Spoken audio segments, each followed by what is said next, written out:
It's Memorial Day weekend, and while that means time off for most Americans, it's busy season for state lawmakers in Springfield. The deadline is this Friday to pass a state budget, and new debates popping up in Springfield this week over guns, abortion, and taxes. Taxes on things potentially like Netflix, Hulu, YouTube, maybe Spotify, also beer, wine, liquor, ride sharing, and parking lots. It's all part of the discussion on how to rebuild Illinois in Governor Pritzker's $41 billion capital infrastructure project program. We caught up with him this week and heard pushback from the Senate Republican as they seek a compromise in these final days. This 25-page document explains how Governor Pritzker plans to rebuild Illinois. The governor proposed a series of tax increases that were pretty painful, that would, I think, be difficult to pass. The plan is still under negotiation and not yet final. Republicans are already taking aim at use taxes that apply to rich and poor alike. Many of them are, in fact, flat taxes, and flat taxes tend to be regressive.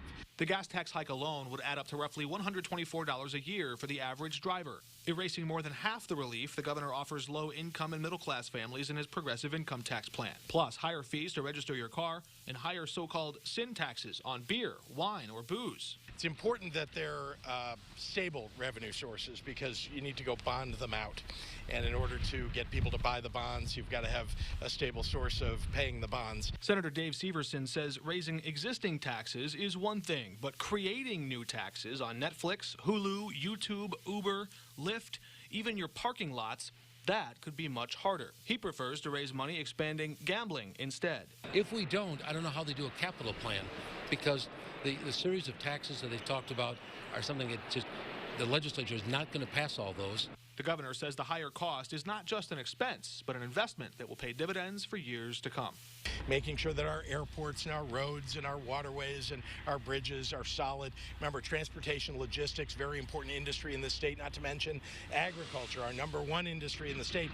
We turn now to Deputy Governor Christian Mitchell, who joins us here in a busy week. You're at the epicenter of, it seems, every big negotiation that's going on in Springfield right now. Kind of to say.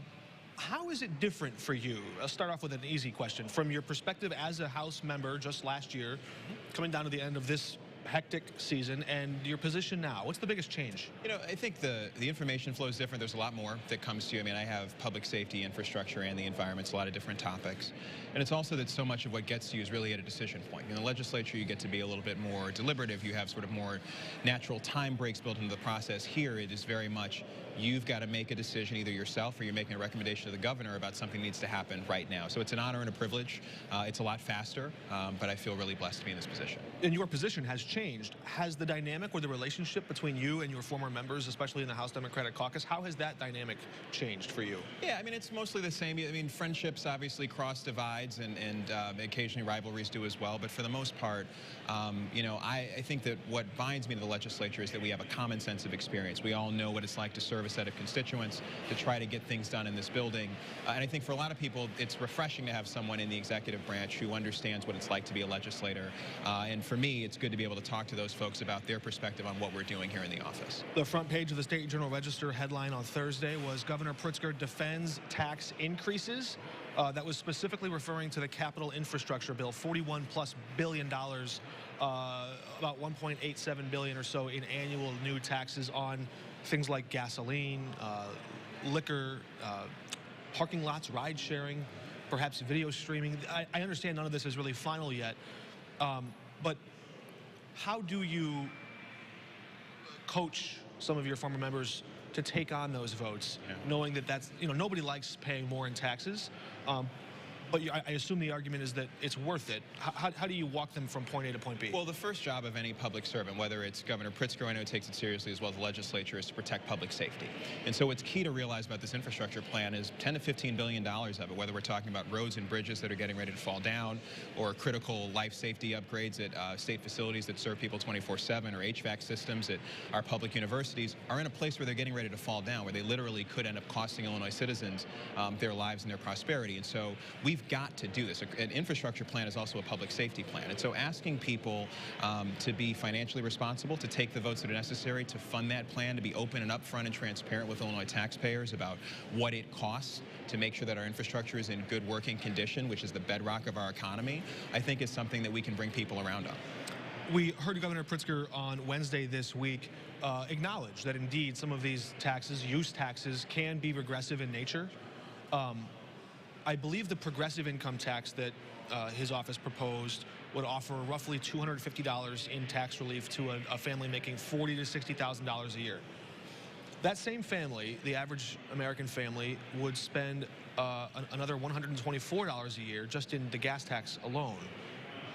Don't a lot of these different use taxes that you're asking for to pass the capital plan, doesn't that erase some of the relief from the income tax? Here's what I'd say. So if the motor fuel tax had grown had grown with inflation since 1990, it would be where we're proposing that it be now. What we can also say is that as somebody who is a driver who drives to and from Springfield and drives in the city of Chicago and around the state, when you factor in the amount of repairs that you're going to get on your axles and your wheels because you're driving over potholes, that's a pretty significant expense. So repairing that is going to save families money in the long term. But it's also the fact that we are offering tax relief to 97% of families, and that only people over $250,000 would pay more. That's really significant. That is the best way to get more income tax relief to families. But we also have to repair the infrastructure that they rely on. If you're sending a kid to a public university, if you rely on a service from the state of Illinois, if you're driving down a road, whether it's state or local, we're going to actually ask people to help pay for what it is that's going to eventually save them money and make sure that they can actually have the key and critical investments that make sure the economy of the state is strong. But the rhetoric from this administration has been sensitive to the economic plight of people in the middle class and those working to get there. But I guess the question is that relief that you just mentioned for 97% of people in Illinois real or a mirage if that savings that they get on the front end evaporates slowly over the course of the year as they pay more in taxes at the grocery store or at the gas station? Is there any discussion at all? At the time of this taping, I don't think we've still seen the House version of the rate structure. Is there any discussion at all of shaving that bottom bracket or two lower to give more tax relief to people who have less disposable income? So I think there's a lot of push-pull when you start talking about the rates in the bill, and there's been a lot of work between both caucuses and the governor's office to make sure that we're offering tax relief, but also responsibly help fill our budget problem, which a lot of taxpayers care about, because if our budget deficit continues to spiral, that's going to cost people more in the long term. So being able to make key and critical investments in our infrastructure, offer tax relief to working families, and do so in a way that is honest and responsible is a priority of this administration. I believe that these plans do that. And what's your response to Republicans who say that Republican leader Durkin said this week in a committee that we don't have to pass this progressive income tax through for another full year? What's the deadline? Why do it now? What do you say to that argument? Look, I think that the time is always right for tax relief, and I think that what we are doing is proposing tax relief for 97% of people in the state of Illinois. Only those who are making $250,000 or more would pay more. I think that getting that question in front of voters to make sure that we can have on the ballot in the 2020 elections and let the voters decide. My Republican friends always talk about wanting to let the voters decide on large issues. I think that this is an example of trying to, with as much lead time as possible, give people a choice between keeping the existing system as it is that would cause us to have to raise taxes by like 20%, or be in a situation where you're going to get tax relief and more responsibly fund the budget by asking those who can to pay a little bit more. All right, very interesting. Deputy Governor Christian Mitchell, former House Democrat, now in the administration. Thank you for joining us. Happy to be here. We're back in a moment with one of his former colleagues, still working in the House Democratic Caucus, Kelly Cassidy, talking about the Reproductive Health Act as the nation grapples with the issue of abortion and reproductive rights. We're back in a moment.